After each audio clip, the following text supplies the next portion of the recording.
Қазақстан тарихы екінші сырғыз көркем шығарма. Академиктің көз жазысы, авторы Қабдеш Жұмаділов. Шығарманың қысқаша мазмұны. Бұл шығарма Қаныш Сәтбаевтың өмірі мен оның куә болған қасіретті тарихи оқиғалар туралы тарихи шығарма. Бұл шығарма 1920 мен 1930 жылдардың басынан 1950 жылдарға дейінгі кезеңді қамтиды. Шығарманың сюжетінде ұжымдастыру, ұлы отан соғысы, жаппай ашаршылық және соғыстан кейінгі қуғын-сүргін осы оқиғаларды қамтиды. Және де қазақтың тұңғыш академик биолог Қаныш Сәтбаевтың тағдырын қозғайды. Шығарма нақты тарихи тұлғалар мен фактілерге көркем фантастика ұштастырып, дәуірдің эмоционалды суретін жасайды. Оқиға 1930 жылдары жас геолог Қаныш Сәтбаевтың туған жердің қойнауын барлаумен, ынта-жігермен айналысып, оның байлығын халыққа қызмет етуді армандаған кезден басталады. Алайда батырдың ғылыми іздестірімен қатар далада ұлттық трагедия 1932 мен 1933 жылдардағы ашаршылық орын алуда. Кеңес басшысы Филипп Голощекин Қазақстанда ұжымдастыруды күштеп, кіші қазан саясатын жүргізеді. Осы әрекеттердің салдарынан қазақ халқының жартысынан астамы аштықтан қырылып, миллионға жуық адам шетелге кетуге мәжбүр болды. Әңгіме беттерінде Қаныш туған жерлеріне оралып, қаңырап қалған ауылдарды, жол бойындағы өлі адамдарды, қаңырап бос жатқан үйлерді көреді. Ауылдардың бірінде кейіпкер жан түршігерліктей көрініске тап болады. Құлыптаулы үйде бір-бірін құшақтап жалғыз өлген бір топ кішкентай балаларды көреді. Осы суретпен талай жақындарының қазасына есеңгіреп қалған Қаныш бүкіл халықтың оны жан дүниесінде жаңғырып кеткенін сезінеді. Одан кейін әңгіме өткенді еске түсіріп, Сәтбаевтың отбасы тарихын баяндайды. Оқырман батырдың әкесі Имантай бидің бекзат қатырлы адам болғанын, әлімнің шешесі қазақ әдет-ғұрпының арқасында оған жар болғанын біледі. Имантай бидің бала көрмеген бірінші әйелі екінші әйел алуға, ұрпағын жалғастыруға кеңес беріп, сөйтіп әкесі екінші әйел алады. Осылай Қаныш дүниеге келеді. Бірақ әкесі 80-нен асқаннан кейін оны тонап, малын түгел тартып алып, тәркеленіп, және баласы Ғазиз екеуін қудалайды. Кейін Қаныш оларды босату үшін лобби жасап, тәркеленген дүние мүлкінің біразы қайтарылды. Бірақ бұл драманың ізі мәңгілікке қалды. Әңгіменің негізгі бөлімі Қаныш Сәтбаевтың ересек өміріне арналған. Кеңес үкіметінің алғашқы жылдарындағы күйзелісті еңсерген батыр ғылымға шақырады. Ол Жезқазғандағы ірі мыс кен орындарын ашуға атсалысады. Қазақстанның табиғи байлығы халықтың әл-ауқатының негізіне айналу үшін аянбай еңбек етуде. Ұлы отан соғысы басталысымен Қаныш майданды стратегиялық металдармен қамтамасыз ету жұмыстарын басқарды. Оның күш-жігерінің арқасында қысқа мерзімде Жезідегі жаңа марганец кен орны игерілді. Ол соғыс уақытындағы болат өнеркәсібіндегі маңызды рөл атқарды. Бұл эпизодтарды батырды дарынды ұйымдастырушы және патриот ретінде көрсетеді. Ол үшін ғылым отанға қызмет ету болып табылатынын көрсетеді. Соғыстан кейінгі 1940 жылдардың соңы мен 1950 жылдардың басында бүкіл КСРО-дағы Қазақстанда да буржуазиялық ұлтшылдыққа қарсы науқандар басталды. Осы кезде Қазақ КСР ғылым академиясының ұйымдастырушысы әрі тұңғыш президенті болған Қаныш Сәтбаевқа партия қызметкерлері тарапынан сенімсіздік туды.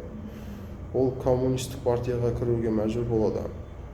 1951 жылы академикке қарсы қуғын-сүргін басталады. Оның жас кезінде алаш қозғалысымен байланысты есіне түсіп, ұлтшыл ғалымдары қамқорлық жасады деп айыптайды. Сәтбаев өзіне тағылған айыптардың батыл қорғанып, оның қызметі саясаттың емес, ғылым мен халықтың мүддесіне екенін дәлелдейді. Соған қарамастан оны академия басшылығынан алып қатаң сөгіс жариялайды. Бұл тарауларда Қабдеш Жұмаділов қазақ ғалымдарына қарсы репрессияның нақты фактілерін өріп, үрей мен әшкерелеу атмосферасын көрсетеді. Сталин қайтыс болғаннан кейін бұл аяқталып 1954-55 жылдары Қазақстанның жаңа басшылығы Пономаренко сотталғандарды ақтады, заңсыз сотталғандарды ақтады. Қаныш Сәтбаевты республика басшысы шақырып, барлық әділетсіз шешімдер қайта қаралатынын, партиялық сөгіс алынып тасталынатын, Сәтбаевтың өзі академия президенті қызметіне қалпына келтірілетін жеке өзі хабарлайды. Дегенмен сынақ жылдар өз-өзін қалдырды. Батыр жоғары лауазымға бұрынғыдай ынта-жігерді бастан кешірмейді. Ол өзінің өрлеуіне емес, әріптестерінің лагерден оралып, олардың адал атын тазартуларына қуанады. Шығармада академик тағы да туған даласын өрледі. Қазақстанның минералогиялық картасын жасау үшін жаңа ғылыми экспедиция ұйымдастырып, соншама шыдамдылық танытқан, жердің игілігі үшін өмір бойы еңбек етуді армандайды. Шығарма үміттің жарқын нотасымен аяқталды. Қанша көз жасымен жоғалтқанына қарамастан, ғылым мен әділет салтанат құрады, ал кейіпкер өзінің ұлы жұмысын жалғастырады.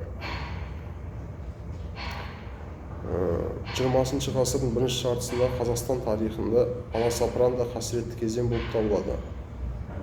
Автор ұжымдастыру дәуірі және оның апатты зардаптарын егжей-тегжейлі сипаттайды. 1932-33 жылдардағы жаппай ашаршылық кезінде әңгімеде Мәскеу елшісі Голощекиннің артта қалған шет аймақтарда кішкентай октябрь керек екеніне Сталиннің көзін жеткізіп, қазақ малшыларының малын толық тәркілеуге кіріскен саясат айтылады. Бұл шытырман оқиғаның нәтижесі жантүршігерлік. 6 миллионнан асатын қазақтың жартысы аштан өлсе, тағы 1 миллиондары шекара асып кетеді. Ал кітап беттерінде біз осы тұлғаларды бейнелейтін көріністерді көреміз. Қаңырап қалған ауылдар, жол бойындағы мәйіттер, үмітсіздікке ұшыраған адамдар. Бұл үлкен ұлттық трагедия және кейіпкердің драмасын өрбейтін тарихи астар. Келесі маңызды оқиға ол Ұлы Отан соғысы 1941 мен 45 жылдар кезеңінде. Қазақстанның жеңісті жақындатуға күш салуын шығармадан көрсек болады. Өнеркәсіптік өсуі, майдан үшін жаңа кен орындарының ашылуы, мысалы Жезді Марганец кенішінің тарихы көрсетіледі. Соғыстың басында ел Украин марганецсіз қалғанда балама жол табылған қазақтың түкпірінде болды. Қаныш Сәтбаев соғысқа дейін-ақ Жезді өзен алқабындағы марганец пен кен орындарын зерттеп, Мәскеу комиссияларының сақтығы мен күмәніне қарамастан 1942 жылы ол жерде тау-кен жұмыстарын іске қосты. Мәтінде сарапшылардың қарама-қайшы тұжырымдарымен танысқан Сталиннің өзі былай деп айтқан: "Былжыраған бос сөзді қойыңдар, бізге марганец керек, дереу Жездінің кенішін іске қосыңдар". Осыдан кейін еңбек ынтасы көтеріледі, кен орындары үмітті ақтап, миллиондаған тонна кен өндіріледі. Бұл оқиғалар Қазақстанның соғыс кезіндегі шынайы рөлі негізделген. Кейін автор жеңістен кейін идеологиялық террордың жаңа толқыны қалай басталғанын көрсетеді. Көпшілігі 30 жылдары қуғын-сүргінге ұшыраған қазақ зиялыларының өкілдері шабуылға ұшырады. Әңгімеде тарихшы Ермұхан Бекмұханов, әдебиеттанушы ғалымдар Жұмалиев, Исмаилов және тағы да басқа ұлтшылдар, яғни буржуазиялық ұлтшылдар деп айыпталды. Бұл ғалымдар шынымен де 1950-1960 жылдары хан Кенесары көтерілісі туралы ғылыми еңбектері және басқа да идеологиялық тұрғыдан дұрыс емес зерттеуші үшін қуғын-сүргінге ұшырайды. Қабдеш Жұмаділов олардың қудалау оқиғасын Сәтбаевтың жауап алулары арқылы сюжетке